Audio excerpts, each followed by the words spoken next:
এই তিনটি জায়গায় নারীকে একা রাখবেন না, তাহলে হয়তো সারাটা জীবন আপনাকে পস্তাতে হতে পারে। পত্নী, কন্যা, বোন বা মা এর নিরাপত্তার কথা প্রত্যেকটি পুরুষকে জীবনে একবার হলেও ভাবায়। পুরুষের এই চিন্তাকে নিয়ে আশ্চর্য চাণক্য নীতিতে এমন তিনটি বিশেষ জায়গার কথা বলা হয়েছে, যে তিনটি জায়গায় আপনি যদি আপনার পত্নী, কন্যা বা অন্য কোনো নারীকে যদি একা ছেড়ে আসেন, তাহলে সারাটা জীবন হয়তো আপনাকে পস্তাতে হবে। আসুন খুব কম সময়ে আমরা জেনে নেই এমন তিনটি বিশেষ স্থানের কথা, যেখানে একজন নারীকে একা ছাড়াটা কোনো বিপদের চেয়ে কম কিছু নয়। কূটনীতিবিদ আশ্চর্য চাণক্য প্রত্যেক পুরুষকে, বিশেষ করে স্বামীদেরকে উদ্দেশ্য করে বলেছেন, সময় যতই কঠিন হোক, দিন যতই খারাপ হোক না কেন, একজন স্বামী তার স্ত্রীকে অন্য কোনো পুরুষের সাথে যেন কখনোই একা রেখে না আসে। পুরুষটি যতই ঘনিষ্ঠ বা আত্মীয় হোক না কেন, তার নিজের স্ত্রীকে কোনো পুরুষের সাথে একা রেখে আসাটা নিজের পায়ে কুড়োল মারার চেয়েও কম কিছু নয়। কারণ যখন একজন নারী আর পুরুষ একা থাকে, তখন তাদের মনে না চাইলেও কামবাসনা জাগ্রত হয়। এই বিষয়ে আপনি তাদের সম্পূর্ণ দোষী সাব্যস্ত করতে পারবেন না, কারণ এমন সময়ে চিন্তা ভাবনা এতই চঞ্চল হয়ে থাকে যে একজন মানুষ কখন নিজের লিমিট পার করে ফেলে তা তার মাথায় আসে না। আর সেই জন্য আপনি দেখবেন আমাদের সমাজে একটি যুবতী মেয়ে নিজের বাবার সাথেও একই বিছানায় থাকাটা নিষিদ্ধ।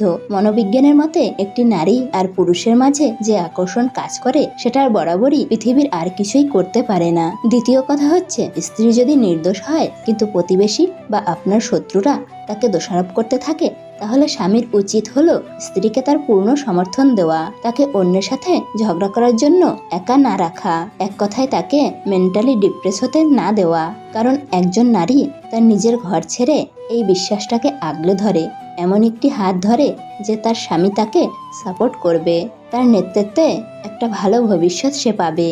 তাই স্ত্রী যদি বিশ্বাসযোগ্য হয়, স্ত্রীর পবিত্রতায় স্বামী যদি সন্দেহ না থাকে, তাহলে পুরো পৃথিবী যদি স্ত্রীকে নিয়ে বাজে কথা বলে, তখন একজন পুরুষের উচিত নয় নারীকে একা ছেড়ে দেওয়া, তখন তাকে মেন্টালি সাপোর্ট দেওয়া উচিত। তৃতীয়ত, আশ্চর্য চাণক্য বলেছেন, স্ত্রীর অসুস্থতায় তাকে কখনো একা ছেড়ে দেওয়া উচিত নয়। কারণ একজন স্বামী যেমন স্ত্রীর কাছ থেকে শান্তি, মায়া, সেবা আশা করে থাকে, ঠিক তেমনটি একটি স্ত্রীর ক্ষেত্রেও প্রযোজ্য।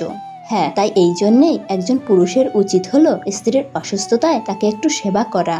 স্বার্থপর মানুষের কাছে সম্পর্কের কোনো দাম নেই। অন্যের কথায় নয়, নিজের মনের কথা শোনো, কারণ তোমার খারাপ সময়ে তোমাকেই উঠে দাঁড়াতে হবে। অবহেলা যখন উদ্দেশ্য হয়ে যায়, বাস্তবতা আর পরিস্থিতি তখন অজুহাত হয়ে দাঁড়ায়। অধিকারটা মাত্রা ছাড়িয়ে গেলেই সম্পর্ক ভাঙতে শুরু করে। একজন বুঝতে পারে ভুল করেছে, অন্যজন ভাবে বড্ড বেশি বাড়াবাড়ি করছে। কাউকে অপেক্ষায় রাখা অনেক সহজ, কিন্তু কারো জন্য অপেক্ষার প্রহর গোনা অনেক কঠিন। আজকাল ভালোবাসি বলতেও কেমন ভয় হয়, কারণ বিপরীতে মানুষটি বলতেই পারে, এসব তোমার অভিনয়, কিছু না। এই কথাটার মাঝে অনেক কথা লুকিয়ে থাকে। কখনো থাকে রাগ, কখনো থাকে না বলা কষ্ট, আবার কখনো থাকে আবেগ মিশ্রিত ভালোবাসা। পৃথিবীর প্রত্যেকটি মানুষই একদিন পরিবর্তন হয়ে যায়, কেউ সাফল্যের অহংকারে, কেউ ব্যর্থতার কষ্টে। নিজের দোষ ঢাকতে যারা অন্যের ঘাড়ে দোষ চাপিয়ে দেয়, তাদের সাথে তর্কে কখনোই জেতা যায় না, কারণ তারা প্রতিটি মিথ্যাকে যুক্তি দিয়ে সাজিয়ে ফেলে। ঝরে পড়া ফুল আর করে ফেলা ভুল পুনরায় আর নিজের অবস্থানে ফিরে আসে না। কোনো ব্যক্তির সরল মনোভাব কখনোই তার দুর্বলতা নয়, এটি একটা সুন্দর স্বভাব যা একটি উন্নত মনের পরিচয় বহন করে। অহংকার ও সংস্কারের মধ্যে পার্থক্য আছে। অহংকার অন্যের মাথা নিচু করে খুশি হয়, আর সংস্কার নিজেই মাথা নিচু করে সুখী হয়। মুখের উপর সত্যি বলতে শুরু করুন, দেখবেন ধীরে ধীরে লোক দূরে সরে যাবে। যারা থেকে যাবে তারা সারা জীবন সঙ্গে থাকবে। তাদের নিয়ে নিজের পৃথিবীটা গড়ে তুলুন, দেখবেন ভালো আছেন। আমি জানি তো তোমার কাছে আমি মূল্যহীন, তবে তুমি কি জানো তোমাকে প্রথম দেখার মুহূর্তটি আমার শ্রেষ্ঠ দিন। পাড়াপড়শি চেনা যায় তাদের চালচলন স্বভাবে, আর কাছের মানুষ চেনা যায় বিপদে আর অভাবে। কিছু মানুষ কখনো বদলায় না, শোধরায় না, এটা যত তাড়াতাড়ি বোঝা যায় ততই মঙ্গল।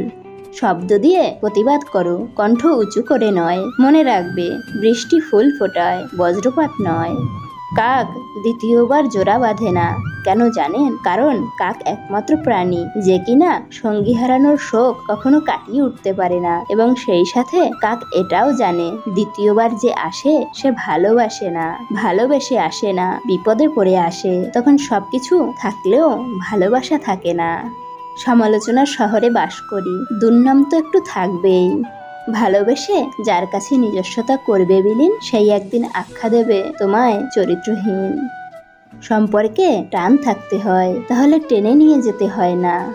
যে নদী নিজেকে সামলে নিতে পারে তার বুকেই সভ্যতা তৈরি হয়। মেনে নেওয়া আর মানিয়ে নেওয়ার ওপর ডিপেন্ড করে সম্পর্ক কতদিন টিকবে। আমি দুনিয়াতে বেঁচে থাকা জীবন্ত এক লাশ।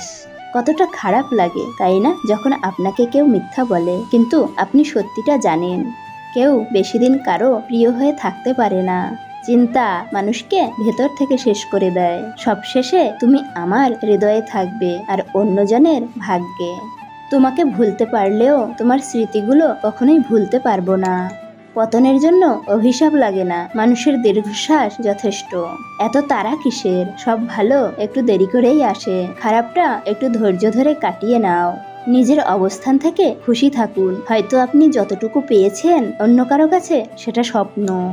সময় বয়ে চলে স্রোতের মতো, মন ভেঙে যায় জোয়ারে টানে। স্মৃতিরা সব আবছা আজ, কান্নারাও অনেক গল্প জানে। জীবন্ত বিবেক হাঁপিয়ে গেছে, মনের ওজন ক্রমবর্ধমান। ভাবের ঘরে মরিচা ভীষণ, বৃথায় খেলা মান অভিমান। স্মৃতির পাতায় ঘুণ ধরেছে, অকুল দরিয়ার মাঝি। ছলের খেলায় ব্যর্থ হলে আমি ইতির পাতায় থাকতে রাজি। যে মানুষগুলোর সান্নিধ্যে আপনার বুকের ভেতরে আনন্দ দেয় না, আপনাকে স্বস্তি আর প্রশান্তি দেয় না, তাদের এড়িয়ে চলুন।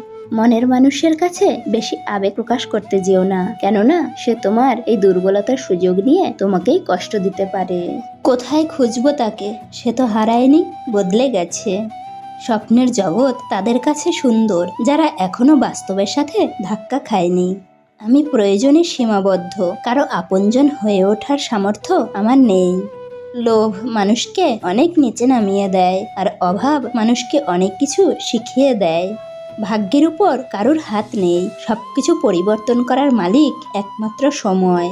মিথ্যার বাহিনী হয় বিশাল, কারণ তার পিছনে থাকে কিছু মূর্খ, লোভী, স্বার্থপর ও বিশ্বাসঘাতকেরা।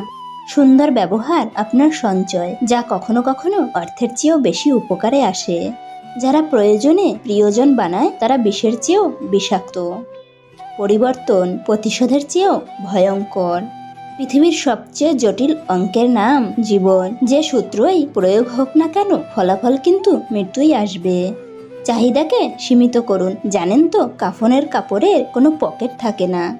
কখনো আশা ছেড়ে দিও না, কেননা হাজার ঝড়ঝাপটার পরেও সূর্যের আলো আসে। বিশ্বাস গড়ে ওঠে তিলে তিলে আর ভেঙে যায় এক ঢিলে। জিভে হার না থাকা সত্ত্বেও মানুষের মন ভেঙে দেওয়ার শক্তি রাখে।